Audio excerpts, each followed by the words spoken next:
Hello दोस्तों, मैं अतुल कुमार मसौती और आप देख रहे हैं आपका अपना चैनल लेट्स क्रैक टीईटी।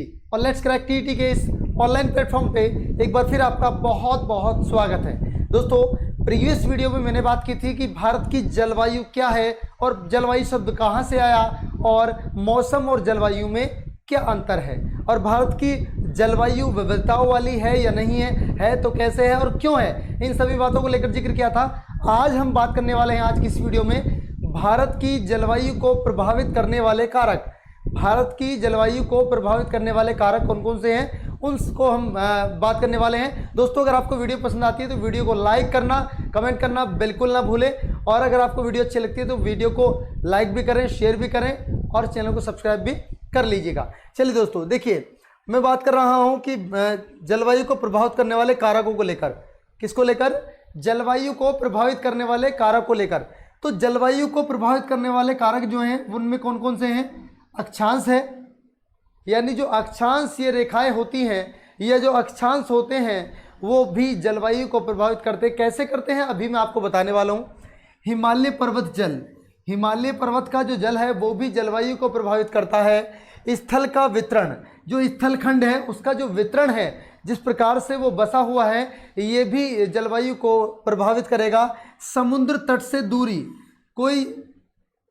कोई स्थान समुद्र तल से कितनी दूरी पर है और कितनी कम दूरी पर है, ये बात भी कहीं ना कहीं उस स्थान की जलवायु को प्रभावित करेगा। कैसे करेगा बताएंगे। समुद्र तल से ऊंचाई पर और आपका उच्चावच। चलिए दोस्तों, बारी बारी से इसको पढ़ने का, समझने का प्रयास करते हैं।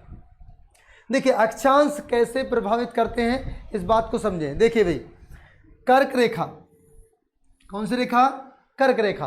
कर्क रेखा जो भारत के लगभग मध्य से होकर गुजरती है, भारत के लगभग मध्य से होकर गुजरती है, 8 राज्य से होकर गुजरती है, जिसका मैंने आपको बताया था मित्र पर गमछा झार, यानी 8 राज्य वह कौन कौन से हैं?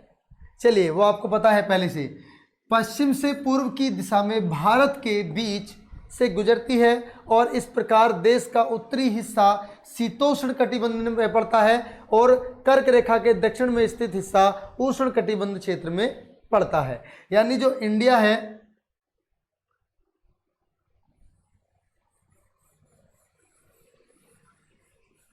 ऐसे मान लीजिएगा, चलो उसका ये कर्क रेखा यहाँ से गुजरी। इतना बेकार ड्राइंग नहीं है जितनी मैंने इसे बना दी है। चलिए, यहाँ से कर्क रेखा, तो कर्क रेखा का जो ऊपर का हिस्सा है, कर्क रेखा का जो ऊपर का हिस्सा है वो आपका शीतोष्ण कटिबंध में पड़ता है और जो नीचे का हिस्सा है आपका उष्ण कटिबंध में पड़ता है। तो जब दो कटिबंध में जो दो जोन में पड़ेगा तो दोनों प्रकार की जलवायु होगी।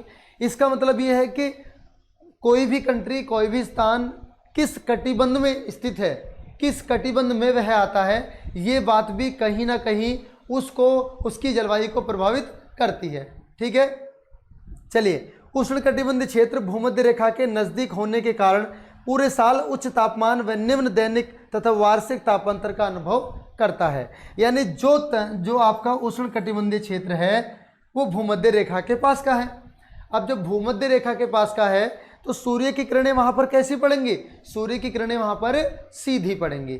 सूर्य की किरणें जहां पर सीधी पड़ेंगी वहां पर पानी, वहां पर जल अधिकतम गर्म होगा, गर्म होगा तो वाष्पन होगा, वाष्पन होगा तो बारिश होगी, और बारिश होगी तो मौसम के तापमान में अंतर पाया जाएगा। ठीक है, यानी वार्षिक तापांतर भी देखने को मिलता है। देखिए, यह है हमारा प्यारा सा इंडिया। ठीक है, ये हो गई आपकी कर्क रेखा और इससे ऊपर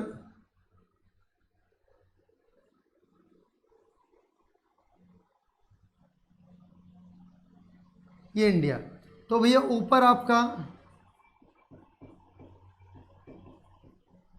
शीतोष्ण कटिबंध और नीचे आपका उष्ण कटिबंध।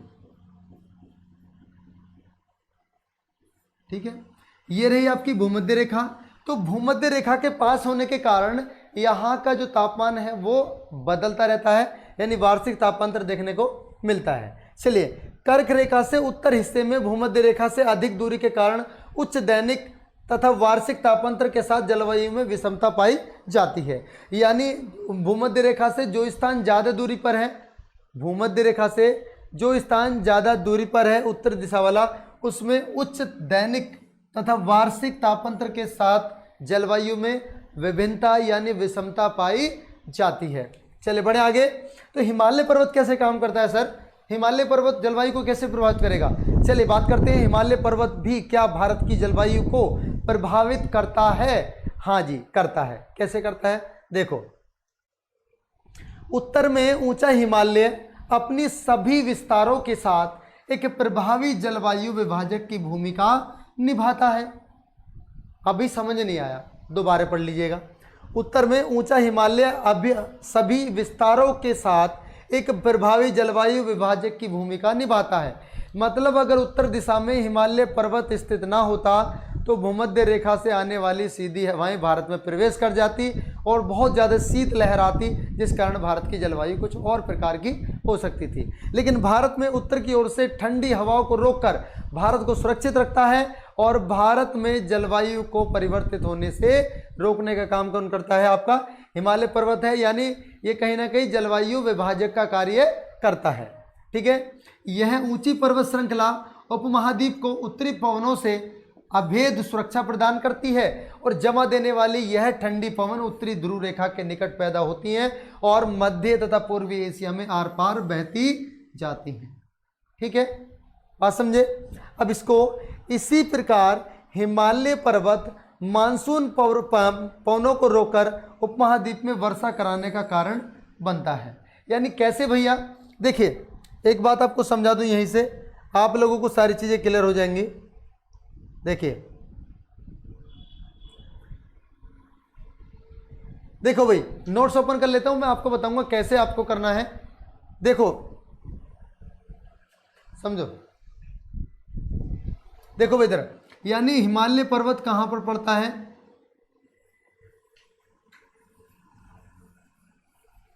देखिए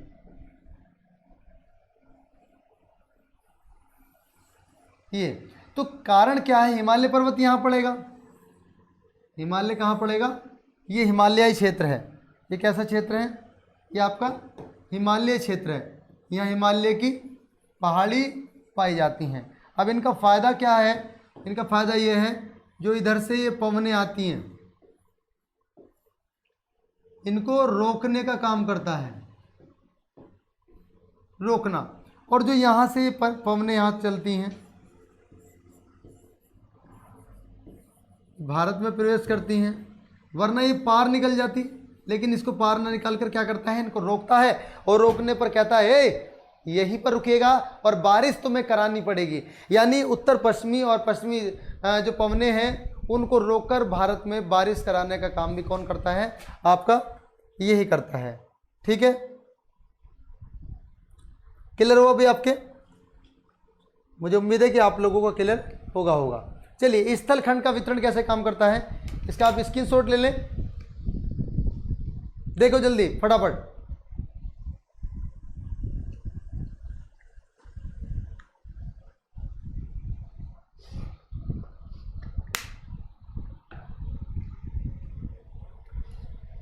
आई होप कि आपने इसका स्क्रीनशॉट ले लिया होगा। देखिए, भारत के दक्षिण में 3 और हिंद महासागर है और उत्तर की ओर ऊंची अवेक्षण पर्वत माला है। मैंने अभी आपको क्या बताया? जब हम यहां पर थे तो हमने देखा, हो जाएगा छोटा, देखो भाई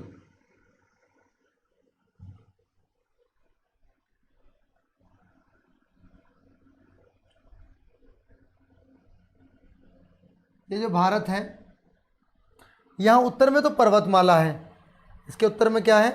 पर्वतमाला है, लेकिन नीचे क्या है? हिंद महासागर है। यहाँ क्या है? हिंद महासागर है और इधर हिमालय पर्वतमाला, हिमालय पर्वतमाला। तो दोनों ही कहीं ना कहीं भारत की जलवायु को प्रभावित करने वाले बहुत बड़े कारक हैं। अब कैसे कारक हैं? देखो भाई, देखो इधर, भारत दक्षिण में 3 और हिंद महासागर से और उत्तर की ओर ऊंची पाइवेक्षण पर्वत श्रेणी है। स्थल की अपेक्षा जल देर से गर्म होता है। स्थल खंड की अपेक्षा जल देर से गर्म होता है और देर से ठंडा होता है। जल और स्थल में इसी विविधतापन के कारण भारत उपमहाद्वीप में विभिन्न ऋतु में विभिन्न जलवायु प्रदेश में विकसित हो जाते हैं। वायुदाब में भिन्नता मानसून पवनों के उत्क्रमण का कारण बनती है। यानी कहने का मतलब यह है, जो क्षेत्र जल के पास है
उसे दिखाई देंगे। बढ़े आगे, चलिए। वायु दाब तथा पवन संबंधी कारक, वायु दाब तथा पवन संबंधी कारक धरातल पर वितरण भूमध्य मौसम को नियंत्रित करने वाले कारक हैं। ठीक है। अब दोस्तों एक बात अगर मैं कहूं, इसमें आगे बात करेंगे सलग पार्ट नंबर 3 में। अभी के लिए केवल इतना ही कि आगे कौन कौन सी ऐसी बातें हैं जो और भी ज़्यादा जलवायु से सुनने संबंधी है। केवल एक पार्ट और होगा जलवायु से रिलेटेड, उसके बाद भारत की जलवायु का चैप्टर कंप्लीट हो जाएगा। और दोस्तों मुझे उम्मीद है कि आप लोगों को मेरे द्वारा दी गई जानकारी अच्छी लगी होगी और आप लोगों को मेरे द्वारा समझाई गई सारी बात समझ में भी आ गई होंगी। दोस्तों अगर वास्तव में आप लोगों को मैं समझाने में कामयाब हो रहा हूं तो वीडियो को लाइक भी करिएगा, शेयर भी करिएगा और चैनल को सब्सक्राइब करके बेल आइकन को दबा दीजिएगा, जिससे कि सबसे पहले नोटिफिकेशन सबसे पहले आपके पास पहुंच सके। चलिए दोस्तों, बहुत बहुत धन्यवाद। Thank you so much for watching this live session. मिलेंगे अगले सेशन में, तब तक के लिए जय हिंद, जय भारत, खुदा हाफिज।